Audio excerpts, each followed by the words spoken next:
Hello students, हमने last lecture में कि इलेक्ट्रोकेमिस्ट्री के लास्ट लेक्चर में हमने क्या बात की थी कि इलेक्ट्रोकेमिस्ट्री होती क्या चीज़ है, इलेक्ट्रोकेमिस्ट्री के इंट्रोडक्शन के बारे में बात की थी। आज अपने उसको आगे कंटिन्यू कर रहे हैं कि इलेक्ट्रोकेमिस्ट्री विद्युत रसायन क्या होता है। विद्युत रसायन में हम तीन बातें पढ़ते हैं कि एक्चुअल में इलेक्ट्रोकेमिस्ट्री है क्या। इलेक्ट्रोकेमिस्ट्री इंटर कन्वर्जन है। इंटर कन्वर्जन का मतलब क्या होता है, हमें मेनली क्या चाहिए होती है बच्चों, इलेक्ट्रिक करंट चाहिए होता है। इलेक्ट्रिक करंट को बनाने के लिए हमें क्या क्या चीजें रिक्वायर्ड होती हैं, हमें सेल रिक्वायर्ड होता है। सेल तो सेल दो प्रकार के होते हैं, एक होता है इलेक्ट्रोकेमिकल सेल विद्युत रासायनिक सेल, एक होता है इलेक्ट्रोलिटिक सेल विद्युत अपघटनी सेल, है ना। इलेक्ट्रोकेमिकल सेल या इलेक्ट्रोलिटिक सेल, विद्युत रासायनिक सेल बोलते हैं हिंदी में, उसको बोलते हैं विद्युत अपघटनी सेल।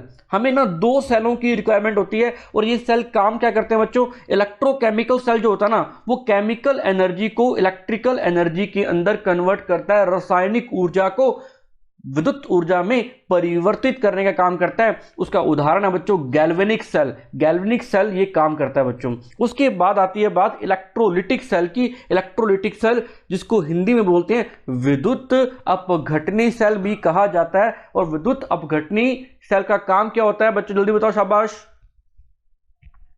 विद्युत अपघटनी सेल का काम होता है इलेक्ट्रिकल एनर्जी को केमिकल एनर्जी के अंदर कन्वर्ट करने का। तो दो सेल होते हैं, है ना। इन दोनों सेलों के जो केमिस्ट्री है ना, इन दोनों सेलों के अंदर जो सॉल्यूशन रिक्वायर्ड होता है ना, वो सॉल्यूशन कैसा होना चाहिए, वो सॉल्यूशन कंडक्टेंस वाला होना चाहिए, मतलब वो सॉल्यूशन चालकता वाला होना चाहिए। वो विलयन के अंदर चालकता पाई जानी चाहिए। और आपको पता है कि किसी के विलयन के अंदर चालकता कब आती है, चालकता आती है जब मूवमेंट ऑफ आयंस होता है। देखो सीधी सी बात है, चालकता जो होती है ना, जो कंडक्टेंस जो होती है वो दो कारणों से आती है, मूवमेंट ऑफ आयंस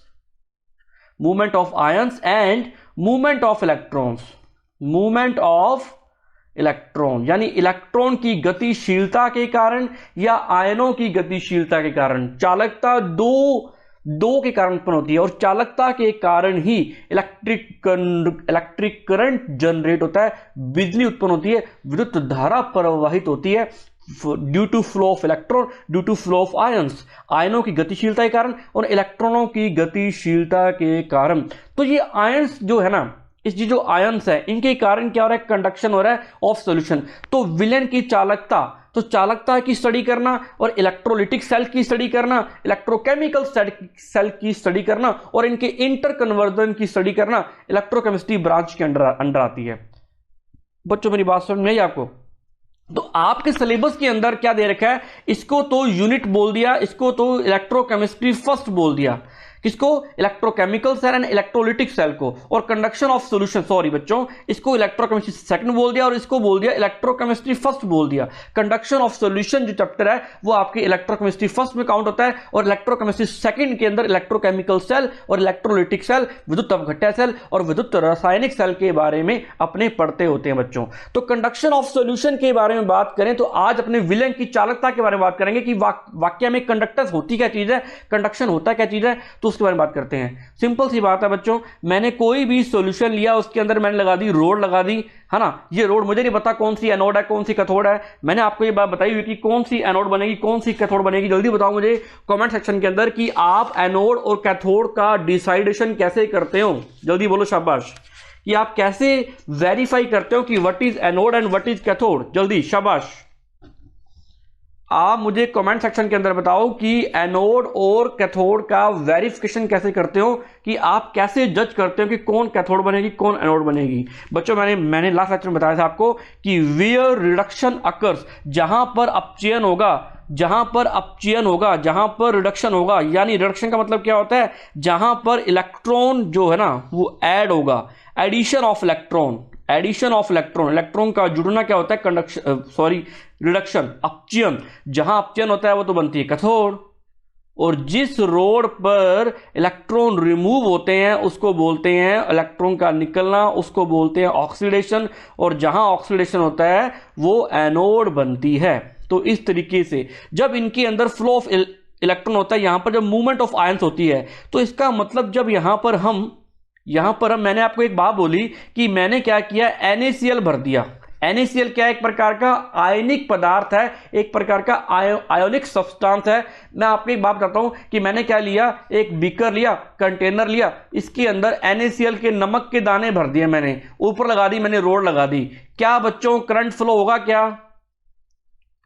क्या बच्चों करंट फ्लो होगा? Due to movement of ions, due to movement of electrons. हम जो इलेक्ट्रोकेमिस्ट्री फर्स्ट स्टार्ट करने जा रहे हैं ना, उसमें अपने इसके पढ़ेंगे, ये जो कंडक्शन, जिसके कारण ये जो आयनिक पदार्थ है, जो आयोनिक सॉल्यूशन, जो आयोनिक क्या बोलते हैं उसको, आयोनिक सब्सटेंस है, इसके कारण जो आयंस बनते हैं उसके बारे में बात करेंगे कि मूवमेंट ऑफ आयंस का क्या इफेक्ट पड़ता है, क्या कंडक्टेंस जनरेट होती है, क्या चालकता होती है ना, ये पढ़ेंगे। बच्चों मुझे बताओ कि मैंने NaCl नमक के दाने डाल दिए, क्या कंडक्टेंस चालू होगी? Na पॉजिटिव बनेगा, Cl नेगेटिव बनेगा। जल्दी बोलो शाबाश। नमक के दाने डाल दिए, ग्रेन्यूल डाल दी, जल्दी बोलो शाबाश। बच्चे बोल रहे हाँ, नहीं होगी। क्यों नहीं होगी? क्योंकि मैंने यहां पर यह बात नहीं बोली कि NaCl की मोल्टन स्टेट लेनी है मुझे। जब तक मैं मोल्टन स्टेट नहीं लूंगा, गलित अवस्था नहीं लूंगा, या इसका जलीय विलय नहीं लूंगा, यानी इसका सॉल्यूशन फॉर्म नहीं लूंगा, तब तक NaCl के आयंस अलग नहीं होंगे, Na पॉजिटिव नहीं बनेगा, Cl नेगेटिव नहीं बनेगा, इलेक्ट्रॉन को रिमूव नहीं करेंगे, आयनिक जो कंपाउंड्स है उससे आयंस नहीं बनेंगे। तो हमें मोल्टन स्टेट में लेना है ये। इसको बोलते हैं विद्युत अपघट्य, इसको बोलते हैं इलेक्ट्रोलाइट बोलते हैं। व्हाट इज इलेक्ट्रोलाइट, वह विद्युत अपघट्य क्या होते हैं, ये बातें तुम्हें आज बताने जा रहा हूं बच्चों में। तो मेरी बात समझ में आई कि मोल्टन स्टेट के अंदर लेना है बच्चों आपने, मोल्टन स्टेट के अंदर लेना है बच्चों आपने। तो अब होता क्या है कि देखो, इलेक्ट्रिकल जो ट्रांसपोर्ट होता है, जो मूवमेंट ऑफ इलेक्ट्रॉन जो होता है और मूवमेंट ऑफ आयंस जो होता है, उसके कारण इलेक्ट्रिसिटी जनरेट होती है, उसके कारण विद्युत धारा उत्पन्न होती है ना बच्चों।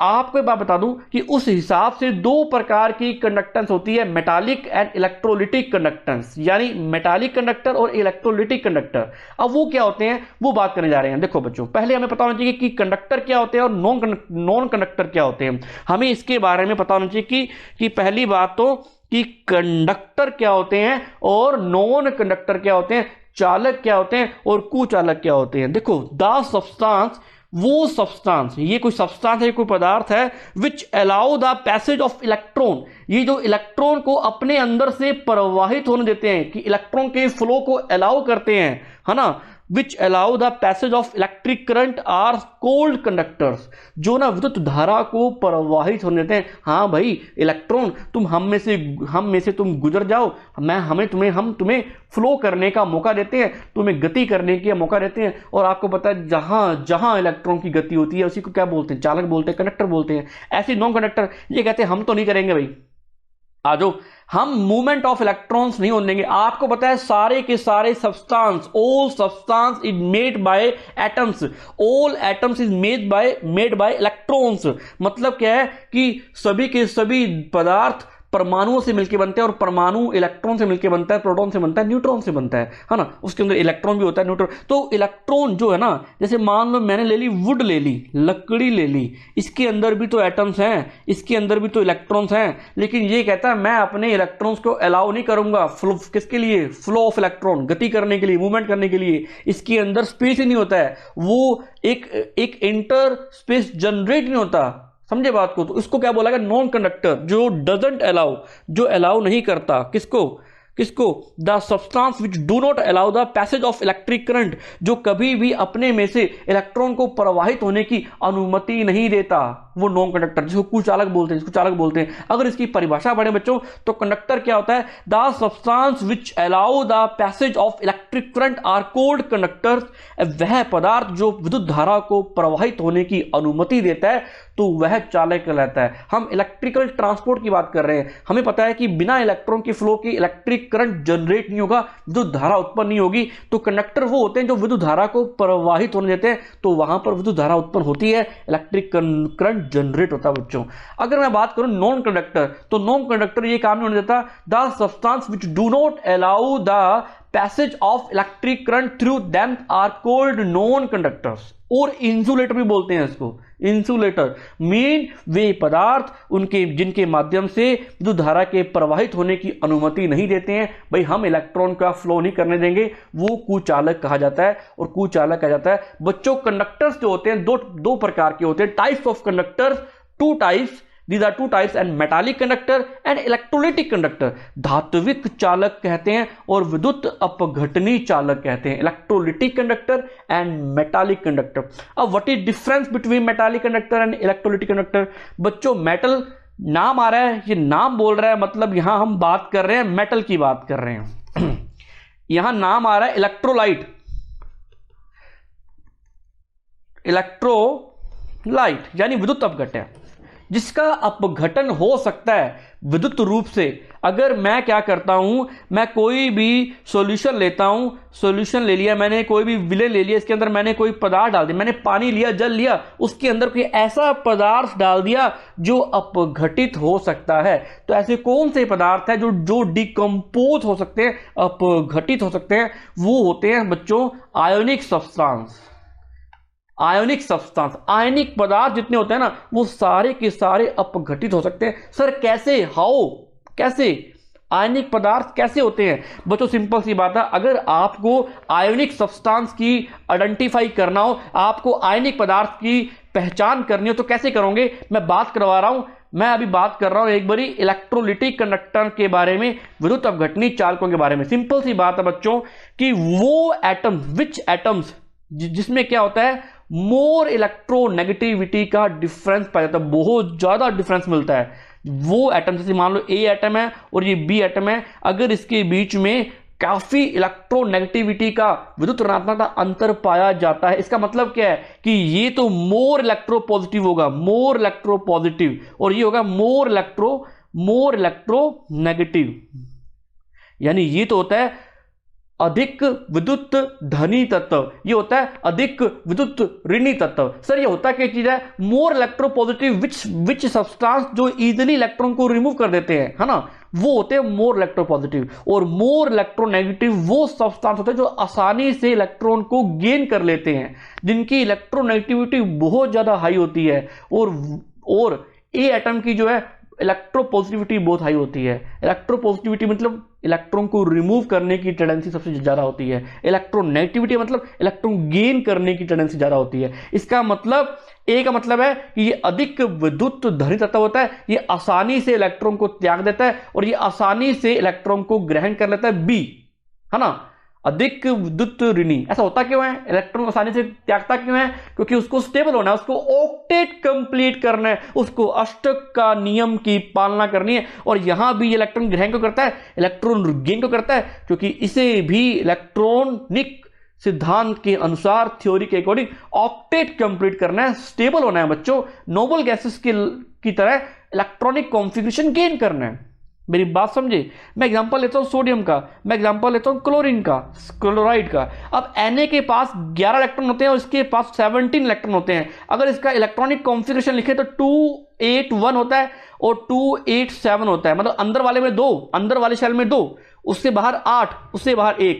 तो ये आसानी से 1 इलेक्ट्रॉन को रिमूव कर देगा, क्योंकि इसको 1 इलेक्ट्रॉन रिमूव करके स्टेबिलिटी गेन होती है और ये आसानी से 1 इलेक्ट्रॉन को गेन कर लेगा और ये आसानी से ऑक्टेट कंप्लीट कर लेगा और नोबल गैसेस की तरह 18 इलेक्ट्रॉन सिस्टम ऑर्गन की तरह एक स्थायी विन्यास धारण कर लेगा। इसीलिए Cl इलेक्ट्रॉन गेन करती है और सोडियम इलेक्ट्रॉन रिमूव करती है। तो सोडियम का इलेक्ट्रॉन का त्यागना और Cl को इलेक्ट्रॉन का ग्रहण करना ही क्या है बच्चों? Movement of electron, transfer of electron. और इलेक्ट्रॉन का जब ट्रांसफर होगा तो इलेक्ट्रिक करंट जनरेट होगा ना बच्चों।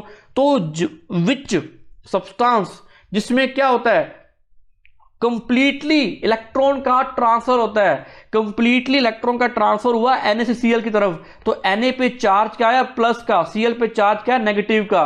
ये दो चार्ज बन गए पॉजिटिव नेगेटिव, ऋणात्मक धनात्मक, और ये दोनों के दोनों स्टैटिक फॉर्म में पड़े हैं, स्थिर अवस्था में पड़े हैं, यानी इन दोनों चार्ज के बीच में एक इलेक्ट्रोस्टैटिक फोर्स ऑफ अट्रैक्शन काम करेगा, यानी स्थिर वैद्युतिकी आकर्षण बल काम करेगा। और इसी स्थिर वैद्युतिकी आकर्षण बल को आयनिक बॉन्ड क्या परिभाषा दी गई, इसी को ही आयनिक बॉन्ड कहा गया और इसी को ही आयनिक बंध कहा गया। तो आगे से तुम क्या बोलोगे अगर तुम्हें आयनिक बॉन्ड को डिफाइन करना है कि आयनिक बॉन्ड किसके बीच में बनता है? आयनिक बॉन्ड मोर इलेक्ट्रोपॉजिटिव और मोर इलेक्ट्रोनेगेटिव, यानी अधिक विद्युत धनी और अधिक विद्युत ऋणी तत्वों के मध्य बनता है। दूसरी बात क्या बोलोगे? जिसमें कंप्लीटली इलेक्ट्रॉन का ट्रांसफर होता है। तीसरी बात क्या बोलोगे? पूर्णतः इलेक्ट्रॉन का स्थानांतरण पाया जाता है। तीसरी बात क्या बोलोगे कि मेटल और नॉन मेटल के बीच में बनने वाला बॉन्ड क्या होता है बच्चों? आयोनिक बॉन्ड होता है। तो ये आयनिक बॉन्ड होते हैं और आयनिक बॉन्ड से आयंस बनते हैं और इन आयंस के कारण ही, मूवमेंट ऑफ आयंस के कारण ही, मतलब क्या हुआ? ये NaCl डिकम्पोज हो गया, NaCl विघटित हो गया और इसी को ही विद्युत अपघटन नाम दिया गया, जिससे आयंस बनते हैं और मूवमेंट ऑफ आयंस से इलेक्ट्रिक करंट जनरेट होता है, विद्युत धारा प्रवाहित होती है, बनती है। बच्चों मेरी बात समझ में आई? तो ये होते हैं इलेक्ट्रोलाइट्स, ये होते हैं इलेक्ट्रोलाइट्स, ये होते हैं विद्युत अपघटय, और जिनके ये अपने अंदर अलाउ करते हैं इलेक्ट्रिक करंट को, इसलिए इसको नाम दे दिया गया इलेक्ट्रोलिटिक कंडक्टर। विद्युत अपघटनी चालकों का नाम दे देगा बच्चों, इसको क्या नाम दे देगा? विद्युत अपघटनी चालक। समझ में आई बात? जल्दी बोलो शाबाश। ये सारी बातें बच्चों समझ में आई आपको? तो ये बात थी। अब आती है मेटालिक कंडक्टर। मेटालिक कंडक्टर कुछ भी नहीं है बच्चों। मेटालिक कंडक्टर वो कंडक्टर होते हैं जो ना, जिसके अंदर एटम्स पाए जा रहे हैं, मान लो, है ना, ये देखो ऐसे ऐसे वो बने हुए साइट्स बनी हुई हैं, स्थान बने हुए, इसमें इलेक्ट्रॉन है, इसमें इलेक्ट्रॉन है, इसमें इलेक्ट्रॉन है, इसमें इलेक्ट्रॉन है, इसमें इलेक्ट्रॉन है, इसमें इलेक्ट्रॉन है, इसमें इलेक्ट्रॉन है, इसमें इलेक्ट्रॉन नहीं मिला। एक साइट खाली पाएगी, वैकेंट है।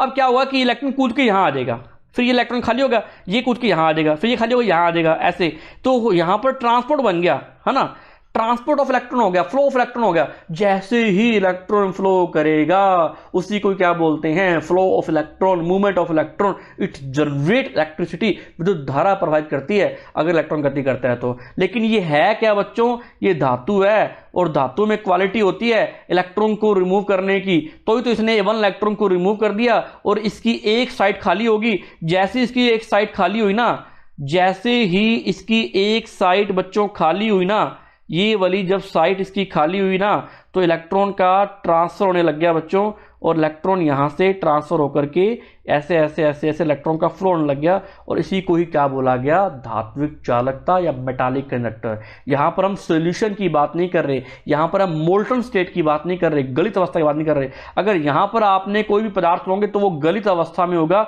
वो उसकी सॉल्यूशन अवस्था में होगा, वो उसकी विलयन अवस्था में होगा, वो उसकी जलीय विलयन होगा। तो ये होता है इलेक्ट्रोलिटिक कंडक्टर, ये होता है मेटालिक कंडक्टर। अगर उसको डेफिनेशन पढ़े बच्चों, दीज आर, अगर हम मेटालिक कंडक्टर को इलेक्ट्रॉनिक कंडक्टर भी कहते हैं क्योंकि इसके अंदर इलेक्ट्रॉन का ट्रांसफर होता है, इलेक्ट्रॉन का फ्लो होता है, मूवमेंट ऑफ इलेक्ट्रॉन होता है। These are metallic substance which allow electricity to pass through without undergoing any chemical change. कोई भी केमिकल चेंज हुए बिना जब वो इलेक्ट्रॉन को ट्रांसफर करने की अलाउ करती है, पास through without undergoing any chemical change. धात्विक पदार्थ वह पदार्थ होते हैं जो किसी भी रासायनिक परिवर्तन के बिना विद्युत धारा को प्रवाहित होने की अनुमति देते हैं, विद्युत धारा को प्रवाहित होने की अनुमति देते हैं। बच्चों आपके सामने स्क्रीन पे आ रहा है, ये बात है ना। तो the flow of electric current through metallic conductor is due to flow of electrons in the metal atoms. So electrical conductance through metal is called metallic conductance. ये मेटल के कारण हो रही है तो इसको मेटालिक कंडक्टेंस नाम दिया गया। और electronic due to flow of electron, क्योंकि ये इलेक्ट्रॉन के फ्लो कारण इसको इलेक्ट्रॉनिक कंडक्टेंस भी नाम दिया गया। विद्युत धारा का प्रवाह धात्विक चालकता के माध्यम से धातु के परमाणुओं में उपस्थित इलेक्ट्रॉन के प्रवाह के कारण होता है, इसलिए इसे धात्विक चालक या इलेक्ट्रॉनिक चालक नाम दिया जाता है। मेरी बात समझ में आई बच्चों? जल्दी बोलो शाबाश। धातु के माध्यम से विद्युत धारा प्रवाहित होने के कारण इसे धात्विक चालक या इलेक्ट्रॉनिक चालक भी कहा जाता है। अब बात आती है, ये हमने इलेक्ट्रॉनिक कंडक्टेंस पढ़ ली, हमने मेटालिक कंडक्टेंस पढ़ ली, अब इसकी डिपेंडेंस पढ़ रहे हैं, इसकी निर्भरता पढ़ रहे हैं कि इलेक्ट्रॉनिक कंडक्टेंस, इलेक्ट्रॉनिक चालकता किन किन बातों पर निर्भर करती है। पहली बात, the nature and structure of the metal, धातु की प्रकृति व संरचना पर भी निर्भर करती है। इसका मतलब बताओ क्या होता है, जल्दी बताओ फटाफट, कि धातु की प्रकृति का मतलब क्या है। यहां हम क्या मतलब लगा रहे हैं धातु की प्रकृति से? बच्चों एक बार क्या हुआ था, थोड़े टाइम पहले की बात है कि ना सरकार ने, गवर्नमेंट ने क्या किया, आपने कभी देखा हो तो ऊपर आपके ना तारें लगी होती हैं जिसमें 11,000 वोल्ट की, बोलते हैं ना किसी को तार को हाथ मत लगाओ तो जो हाथ लगाएगा वो खत्म हो जाएगा। तो ना यहां पर ना एक बार क्या हुआ कि चांदी की तारें लगाएगी, सिल्वर की तारें, कि ना चेक किया गया विभागों के द्वारा कि सिल्वर की तारें जो है ना, सिल्वर की तारें जो चांदी की बनी होती हैं, इसकी ना कंडक्टेंस बहुत ज़्यादा होती है, मैक्सिमम होती है। अगर मैक्सिमम कंडक्टेंस होती है और इसका रेजिस्टेंस, प्रतिरोधकता जो होती है वो कम होती है, तो उन्होंने हिसाब लगाया कि इसकी रेजिस्टेंस की वैल्यू कम है, प्रतिरोधकता की मान कम है और कंडक्टेंस की वैल्यू ज़्यादा है। जितनी बिजली हम पीछे से भेज रहे हैं उतनी बिजली ये आगे पास थ्रू कर रहा है, मतलब ये सबसे बेस्ट कंडक्टर है, सबसे अच्छा सुचालक है। क्यों ना चांदी की तार लगा दी जाए, चांदी में ये क्वालिटी होती है बच्चों, चांदी। तो हुआ क्या कि उन्होंने लगा दी, उन्होंने तो बड़ा अच्छा काम किया कि लगाई। पहले चांदी सस्ती होती थी, पुराने टाइम की बात है। तो अब हुआ क्या कि लोग इतने खराब थे कि जब कट लगा ना बिजली का तो चांदी की तारें निकाल के ले गए बच्चों, चांदी की तारें निकाल के ले गए। तो फिर सरकार ने ये वाला प्लान छोड़ दिया। सरकार ने क्या किया, सिंपल कॉपर से बनी तारें, जो अदर मेटल्स होती हैं उनकी बनी तार, उनकी वायर्स का यूज किया और आपकी तरफ करंट सप्लाई किया गया। बच्चों सिंपल सी बात बता दूं, नेचर डिपेंड करता है। अगर वो कॉपर की मेटल है तो उसकी कंडक्टेंस अलग होगी, अगर वो सिल्वर की वायर है तो उसकी कंडक्टेंस अलग होगी। अगर वो चांदी की तार है, कॉपर की तार है, सारे तार डिफरेंट टाइप्स ऑफ मेटल की डिफरेंट टाइप्स ऑफ वायर्स जो होती हैं वो उनकी कंडक्टेंस अलग अलग होती है और संरचना पर भी डिपेंड करता है, प्रकृति पर भी निर्भर करता है। इसलिए ये भी इलेक्ट्रिक कंडक्टेंस को इफेक्ट करती है बच्चों। Second, the number of valence electron पर एटम। मैंने बोला था कि अगर जितने ज्यादा वैलेंस इलेक्ट्रॉन होंगे उतने ज्यादा फ्लो ऑफ इलेक्ट्रॉन होगा, जितने ज्यादा बाह्यतम कोश में उपस्थित इलेक्ट्रॉन होंगे ना, जो फ्री अवेलेबल है घूमने के लिए, उतने ज्यादा मूवमेंट ऑफ इलेक्ट्रॉन होगा, उतनी ज्यादा इलेक्ट्रिसिटी जनरेट होगी। जितनी ज्यादा अच्छी क्वालिटी वाली होगी ना इलेक्ट्रिसिटी जनरेट, जो धारा प्रवाहित जितनी आसानी से होगी, उतना बेस्ट कंडक्टर होगा, उतना सबसे शानदार सुचालक होगा वो। अब बात आती है टेम्परेचर पे, सबसे अच्छा पॉइंट। मुझे एक बात बताओ कमेंट सेक्शन के अंदर कि टेम्परेचर बढ़ाने पर कंडक्टेंस बढ़ती है क्या बच्चों? ये आपका क्वेश्चन बहुत शानदार क्वेश्चन है, जल्दी बताओ। क्या चालकता बढ़ती है क्या बच्चों टेम्परेचर बढ़ाने पर? धात्विक चालकता की बात कर रहा हूं मैं, मेटालिक कंडक्टेंस की बात कर रहा हूं। क्या कंडक्टेंस बढ़ती है क्या टेम्परेचर बढ़ाने पर? मैं आज सारे बच्चों को कमेंट चेक करूंगा, जल्दी बताना मुझे। ये आपका होमवर्क है कि मेटालिक कंडक्टेंस, धात्विक चालकता, सर ने पूछा है कि अगर हम इंक्रीज करें बच्चों, इंक्रीज करें तो क्या इफेक्ट पड़ता है। और एक बात और बता दूं बच्चे कि ये जितनी बातें करवा रहा हूं ना, सारी की सारी थ्योरीज, कोलराउंस लॉ, अर्हीनियस थ्योरी, सारी की सारी इसी पर बेस्ड है। आपको आंसर लिखने हैं, वहां पर थ्योरी बनाना लिखनी है, थ्योरी बनती है बच्चों से। अगर आपका कॉन्सेप्ट बिल्डअप है ना तो आप बढ़िया प्रॉपरली थ्योरी बना सकते हो। तो इसलिए मैं बता रहा हूं आपको, जितनी बातें बता रहा हूं वही एग्जाम के अंदर लिख के आनी है आपको। तो कंडक्टेंस बताओ बच्चों कि मेटालिक कंडक्टेंस पर टेम्परेचर का क्या इफेक्ट पड़ता है, धात्विक चालकता पर क्या इफेक्ट पड़ता है। ये आपका होमवर्क है और आपने मुझे बताना है। 3 इफेक्ट हुए, 3 फैक्टर इफेक्टिंग हुए। एक तो the nature of substance, the number of valence electrons, तो थर्ड वन टेम्परेचर, तापमान का क्या प्रभाव पड़ता है। चलते हैं बच्चों आगे। सेकंड आ रहा है इलेक्ट्रोलाइट्स या इलेक्ट्रोलिटिक कंडक्टर्स। हमने मेटालिक कंडक्टर पढ़ लिया, 2 प्रकार के कंडक्टर होते हैं बच्चों, देखो है ना, मेटालिक कंडक्टर पढ़ लिया। अब हम पढ़ रहे हैं इलेक्ट्रोलिटिक कंडक्टर। ये किससे बनते हैं? ये होते हैं मोल्टन स्टेट में। ये किसमें होते हैं? लिक्विड स्टेट में होते हैं, मतलब ये सॉल्यूशन फॉर्म में होते हैं, जलीय अवस्था में होते हैं। चलते हैं बच्चों आगे। तो उसमें क्या होगा, उसमें फ्लो ऑफ आयंस के कारण इलेक्ट्रिसिटी जनरेट होगी बच्चों। ये होता क्या चीज है मैं समझा चुका हूं, इसको इलेबोरेट कर रहा हूं, इसकी परिभाषा लिख लो बच्चों। These are substance which allows the electricity to pass through them in their molten state, most important बात, मोल्टन स्टेट, और in the form of their aqueous solution and the undergo chemical decomposition. और chemical change हो गई होगा, chemical decomposition हो गई होगा, रासायनिक परिवर्तन हो गई होगा, आर कॉल्ड इलेक्ट्रोलाइट्स बच्चों। वे पदार्थ जो विद्युत धारा को अपनी गलित अवस्था या जलीय विलयन से गुजरने देती है एवं इस दौरान अपघटन होता है, और इससे ही इलेक्ट्रोलाइट या विद्युत अपघटनीय पदार्थ विद्युत अपघट्य कहते हैं बच्चों। समझ में बात। तो नॉन इलेक्ट्रोलाइट, एक तो हुआ इलेक्ट्रोलाइट हमने पढ़ लिया। नॉन इलेक्ट्रोलाइट का उसका क्या होता है, रेसिप्रोकल होता है, उसका उल्टा होता है। नॉन इलेक्ट्रोलाइट वो होते हैं, होते तो वो लिक्विड स्टेट में है, होते तो वो सॉल्यूशन फॉर्म में है, होते तो वो गलित अवस्था में मोल्टन स्टेट में होते हैं, लेकिन ना वो आयंस को विघटित नहीं होने देते, आयंस उसमें डिकम्पोज नहीं होते, है तो वो आयनिक कंपाउंड ही, लेकिन उसमें आयंस जो है ना वो विघटित नहीं होगा। ऐसा क्यों, बताऊंगा बच्चों, अभी बताने वाला हूं। तो the substance which do not conduct electricity either their molten state or through their aqueous state are called non electrolytes। ऐसे अन्य विद्युत अपघट्य कहलाते हैं। इसके बारे में हिंदी पढ़ते हैं, वह पदार्थ जो अपनी गलित अवस्था में भी और जलीय विलीन अवस्था में भी विद्युत का संचालन या संचरण नहीं होने देते ऐसे विद्युत अपघट्य को अन्य विद्युत अपघट्य कहलाते हैं। मतलब ये एक्चुअल में टूटते ही नहीं है ना, टूटते ही नहीं है बच्चों। चलो बच्चों, एक्चुअल में ये आयनिक कंपाउंड है ही नहीं, ये तुम बोल सकते हो कि ये आयनिक कंपाउंड ही नहीं है। जो इलेक्ट्रोलाइट ही नहीं है ना वो आयनिक कंपाउंड ही नहीं है, सिंपल सी बात है, वो आयनिक कंपाउंड नहीं है, तभी तो वो नॉन इलेक्ट्रोलाइट है, टूट नहीं रहा, वो बिल्कुल टूटेगा वो, समझे। अब आती है बात इलेक्ट्रोलाइट्स की, हम क्लासिफिकेशन कर रहे हैं इलेक्ट्रोलाइट्स की। हमने क्या पढ़ लिया, इलेक्ट्रोलिटिक कंडक्टेंस पढ़ी। इलेक्ट्रोलिटिक कंडक्टेंस किसके कारण होती है, इलेक्ट्रोलाइट्स के कारण होती है। इलेक्ट्रोलाइट्स होते क्या चीज है उसके बारे में पढ़ रहे हैं कि इलेक्ट्रोलाइट जो है टू टाइप्स के होते हैं, strong electrolyte and weak electrolyte. Strong electrolyte and weak electrolyte, प्रबल विद्युत अपघट्य एंड दुर्बल विद्युत अपघट्य। अब सुनो क्या होता है, देखो बच्चों, जो होता है ना प्रबल यानी स्ट्रॉन्ग, अब स्ट्रॉन्ग का मतलब क्या है यहां से, ऐसा कोई भी आयनिक कंपाउंड है ना, कोई भी आयनिक सब्सटेंस, स्ट्रॉन्ग आयनिक सब्सटेंस बोल दो या स्ट्रॉन्ग इलेक्ट्रोलाइट बोल दो, है ना, स्ट्रॉन्ग इलेक्ट्रोलाइट। इसका मतलब क्या है बच्चों, स्ट्रॉन्ग इलेक्ट्रोलाइट यानी प्रबल विद्युत अपघट्य। बच्चों इस पर इतनी थ्योरी है ना, इस यूनिट के अंदर बहुत थ्योरी है इस पर। जिसको प्रबल पता लग गया, ध्रुव पता लग गया, वो थ्योरीज को एक्सप्लेन कर सकता है, बात एक ही घूमेगी पूरी यूनिट में, बात एक ही घूमेगी बच्चों।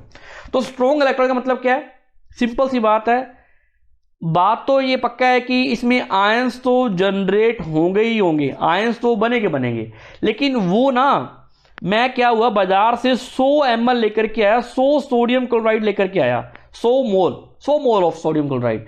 मैंने जैसे ही इसको मोल्टन स्टेट में लेकर के आया, जैसे इसको मैंने गलाना शुरू किया या इसको लिक्विड फॉर्म में कन्वर्ट करना शुरू किया, द्रवीकरण करना शुरू किया ना, तो इसके अगर ये 100 के 100 ही Na बनते हैं और 100 के 100 ही Cl बनते हैं, तो इसका मतलब कंप्लीटली सोडियम क्लोराइड डिसोसिएट हो गया, डिकम्पोज हो गया, पूर्णतः अपघटित हो गया, पूर्णतः अपघटित। इसको बोलते हैं डिग्री ऑफ डिसोसिएशन। डिफाइन करते हैं, डिग्री ऑफ डिसोसिएशन एक टॉपिक है, बहुत अच्छा टॉपिक है और आगे आएगा भी, और इस पे क्वेश्चन हर साल एग्जाम में आता है।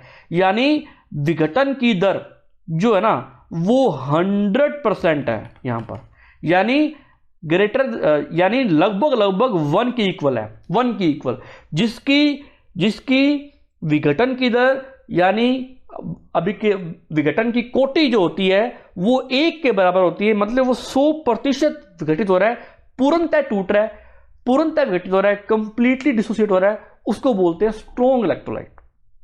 क्या बोलते हैं बच्चों, ऐसी क्वालिटी होती है जो कंप्लीटली आयनाइज्ड होते हैं, कंप्लीटली आयनाइज्ड, पूर्णतः आयनीकृत होते हैं, वो होते हैं क्या प्रबल विद्युत अपघट्य, स्ट्रॉन्ग इलेक्ट्रोलाइट, है ना। तुम्हें ये बात लिख के आनी है कि वैसे सब्सटेंस, वे पदार्थ जिनका कंप्लीटली डिसोसिएट्स होते हैं आयनिक आयंस के अंदर और पूर्णतः विघटित होते हैं, और जिनकी विघटन की कोटि या डिग्री ऑफ डिसोसिएशन क्या होता है, इक्वल टू 1 होता है, क्या होता है, बराबर किसके होता है, 1 के बराबर होता है, उसको बोलते हैं स्ट्रॉन्ग इलेक्ट्रोलाइट, है ना। अब आती है वीक की। वीक का क्या होगा, दुर्बल का क्या होगा बच्चों, रेसिप्रोकल हो जाएगा।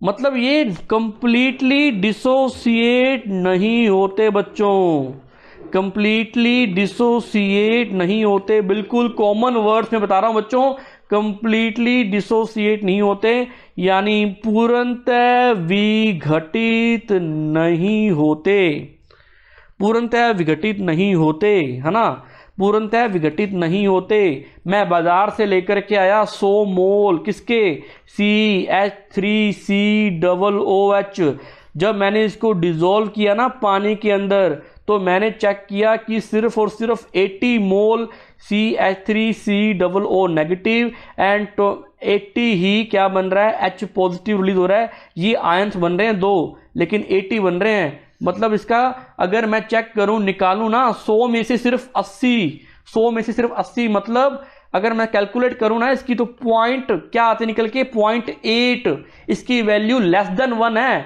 वहां उसकी वैल्यू क्या थी बच्चों, इसकी वैल्यू क्या थी, 100 लेके आया और 100 के 100 टूट गए, 100 में से 100, तो वैल्यू क्या है 1। इसको बोलते हैं degree of dissociation, it is denoted by alpha, इसको अल्फा से डिनोट करते हैं। तो यहां पर अल्फा की वैल्यू क्या आएगी, अल्फा की वैल्यू क्या आएगी बच्चों, अल्फा की वैल्यू क्या आएगी, जल्दी बोलो,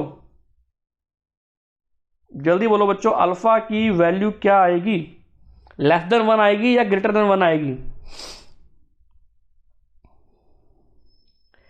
जल्दी बोलो, अल्फा की वैल्यू क्या आएगी। यहां पर ये 1 से कम आ रही है, ज्यादा आ रही है, तो अल्फा की वैल्यू क्या लिखोगे तुम, अल्फा की वैल्यू यहां पर जो है वो 1 से कम आती है बच्चों, 1 से कम आती है, अल्फा की वैल्यू लेस देन 1 आती है बच्चों। मेरी बात समझ आई। तो ये एक प्रकार का दुर्बल विद्युत अपघट्य है, ये स्ट्रोंग इलेक्ट्रोलाइट नहीं है ना, ये एक प्रकार का वीक इलेक्ट्रोलाइट है। जैसे एग्जांपल दिया मैंने CH3COO, ये एसिटिक एसिड है, ये वीक है। जितने भी वीक एसिड होते हैं, जितने भी वीक बेस होते हैं, वो सारे के सारे क्या होते हैं, वीक इलेक्ट्रोलाइट होते हैं। मतलब जो कंप्लीटली डिसोसिएट नहीं होते, है ना, वो। मेरी बात समझे बच्चों, जल्दी बोलो, शाबाश, जल्दी बोलो फटाफट। इनकी वैल्यू क्या होगी, लेस देन 1 होगी, लेस देन 1 यानी लेस देन 1 यानी 1 से कम होगी, 1 से कम होती है, इनका डिग्री ऑफ डिसोसिएशन 1 से कम होगा बच्चों। जल्दी बताओ क्या, जल्दी बताओ फटाफट मुझे, आपको ये बात समझ में आई, जल्दी बोलो, शाबाश। ओके बच्चों, की वैल्यू क्या होती है उसकी, लेस देन 1 आती है। यहां तक समझ में आया बच्चों, जल्दी बोलो, शाबाश, है ना। इसकी वैल्यू क्या होती है, अल्फा की लेस देन 1 आती है। तो ये हमने बात कर ली। तो 1 से इसकी वैल्यू कम आती है, तो ये क्या होते हैं, वीक इलेक्ट्रोलाइट होते हैं बच्चों। अगर मैं डिफाइन करूं इसको, तो स्ट्रॉन्ग इलेक्ट्रोलाइट की आप डेफिनेशन क्या दूं, the electrolyte which are almost completely dissociate into ions, जो पूर्णतः अपघटित होते हैं, वो जो होते हैं आयनिक सॉल्यूशन को क्या बोलते हैं, अपने स्ट्रॉन्ग इलेक्ट्रोलाइट बोला जाता है। Like that NaCl, it is example of strong electrolyte. Potassium chloride strong electrolyte, sodium hydroxide strong electrolyte, है ना। तो ऐसे ही ammonium nitrate is strong electrolyte. तो पहला example sodium chloride and potassium chloride, and fourth one, तो ये सारे के सारे स्ट्रॉन्ग के एग्जांपल हैं। ये अगर मैं इसको डिसॉल्व करूं ना, अगर मैं जैसे Na2S, ये भी एक प्रकार का स्ट्रॉन्ग इलेक्ट्रोलाइट है बच्चों। अगर मैं ना इसको डिसॉल्व करूं ना, ये देखो एक्चुअल में डिसॉल्व करने पर, एक मिनट रुको बच्चों, तुम्हें एक चीज और बताता हूं तुम्हें। पहले चलो ये बता दूं तुम्हें कि एक्चुअल में अगर आप इसको डिसॉल्व करोगे ना, डिसॉल्व करोगे तो क्या बनेगा, NaOH, और क्या बनेगा, H2S बन जाएगा। किसके अंदर, वाटर के अंदर, वाटर के साथ अभिक्रिया करवाने पर। तो ये बन गया स्ट्रॉन्ग इलेक्ट्रोलाइट, ये बन गया वीक। समझ में बात, ये वीक बनेगा, H2S वीक होता है, वीक। तो ऐसे ही अगर मैं NaCl को वाटर के अंदर डिसॉल्व करता हूं, तो क्या बनता है, सोडियम हाइड्रोक्साइड बनता है, जो कि एक स्ट्रॉन्ग इलेक्ट्रोलाइट है। और HCl बनता है, वो भी क्या, एक प्रकार का स्ट्रॉन्ग इलेक्ट्रोलाइट है बच्चों। तो इस तरीके से स्ट्रॉन्ग इलेक्ट्रोलाइट की फॉर्मेशन होती है। और ये NaCl भी स्ट्रॉन्ग इलेक्ट्रोलाइट है और Na2S भी स्ट्रॉन्ग इलेक्ट्रोलाइट है। ये एग्जांपल है ना। अगर क्या करते हो कि इसका मैंने एग्जांपल क्यों समझाया आपको, क्योंकि अगर if in A salt any parts has a strong part, it will be strong electrolyte, है ना। अगर NH4Cl को जैसे एग्जांपल, जैसे मैंने लिया NH4Cl, अब इसका Cl ये स्ट्रॉन्ग है, तो इसका मतलब NH4Cl भी क्या करेगा, स्ट्रॉन्ग इलेक्ट्रोलाइट की तरह बिहेव करेगा। अगर मैं मिलाता हूं, बनाता हूं NH4OH, तो ये एक प्रकार का वीक इलेक्ट्रोलाइट है, क्योंकि यहां पर OH जो है ये वो वीक इसको वीक कर रहा है, मतलब कंप्लीटली डिसोसिएट नहीं होने दे रहा। लेकिन Cl जो है Cl, ये कंप्लीटली डिसोसिएट होने का मौका दे रहा है। क्यों, ऐसा क्यों, क्योंकि Cl की इलेक्ट्रोनेगेटिविटी हाई होती है, फटाफट इलेक्ट्रॉन को लेकर के भाग जाता है। टूट गया ना। Cl को गुड लिविंग ग्रुप बोला जाता है, फ्लोरीन को भी गुड लिविंग ग्रुप बोला जाता है, आयोडीन को भी बोलते हैं। क्यों बोलते हैं? क्योंकि ये आसानी से इलेक्ट्रॉन को गेन करते हैं। आपने ऑर्गेनिक केमिस्ट्री में पढ़ा होगा कि it is good living groups. क्यों? क्योंकि वो आसानी से इलेक्ट्रॉन को गेन करते हैं और भाग जाते हैं, तो इसलिए वो कंप्लीटली डिसोसिएट होते हैं। तो सोडियम अमोनियम क्लोराइड है ना, अगर इसके साथ कोई स्ट्रॉन्ग पार्ट भी जुड़ा है तो उसको स्ट्रॉन्ग बना देगा। तो NaOH स्ट्रॉन्ग इलेक्ट्रोलाइट है, क्योंकि यहां पर Na स्ट्रॉन्ग है ना, Na स्ट्रॉन्ग है, क्योंकि Na फटाफट इलेक्ट्रॉन को गेन करता है, भागता है। लेकिन यहां पर NH4 और OH दोनों वीक है। ना तो OH को कोई इलेक्ट्रॉन चाहिए, कोई जल्दबाजी है इलेक्ट्रॉन लेके निकलने की, ना NH4 को इलेक्ट्रॉन लेके निकलने की जल्दबाजी है। मेरी बात समझ में आई ना? जल्दी बोलो फटाफट। ये एग्जांपल है स्ट्रॉन्ग इलेक्ट्रोलाइट के। अगर मैं वीक इलेक्ट्रोलाइट के एग्जांपल की बात करूं तो लाइक दैट लिख लो बच्चों। वीक इलेक्ट्रोलाइट की बात करूं, CH3COOH is the example of weak electrolyte. ये पूर्णतः डिसोसिएट नहीं होते, कंप्लीटली डिसोसिएट नहीं होते। कार्बोनिक एसिड क्या बोलते हैं बच्चों? कार्बोनिक एसिड यानी कार्बोनिक अम्ल H3BO3, इसको क्या बोलते हैं बच्चों? बोरिक अम्ल is the weak electrolyte, boric acid. Hydrogen cyanide. और फिफ्थ एग्जांपल कौन सा करेंगे? Zinc chloride. और सिक्स एग्जांपल अमोनियम हाइड्रोक्साइड। काफी एग्जांपल करा दिया बच्चों, ये नोट कर लो। स्ट्रॉन्ग वीक और स्ट्रॉन्ग की वीक की डेफिनेशन आपको मैं कल लिखवाऊंगा। ओके बच्चों, यहां तक समझ में आया? जल्दी बोलो शाबाश। सारी बात समझ में आई बच्चों आपको? चलें बच्चे, क्लास का एंड करते हैं। अब इसके बाद आपको लेक्चर कंटिन्यू मिलेंगे। मेरी पूरी कोशिश है आपको पूरी यूनिट करवाऊंगा, छोड़ूंगा कुछ भी नहीं। हाँ, प्लस मैं आपको मोस्ट इंपोर्टेंट क्वेश्चंस भी दूंगा। मोस्ट इंपोर्टेंट क्वेश्चन मैं आपको अप्रैल की लास्ट में दूंगा बच्चों।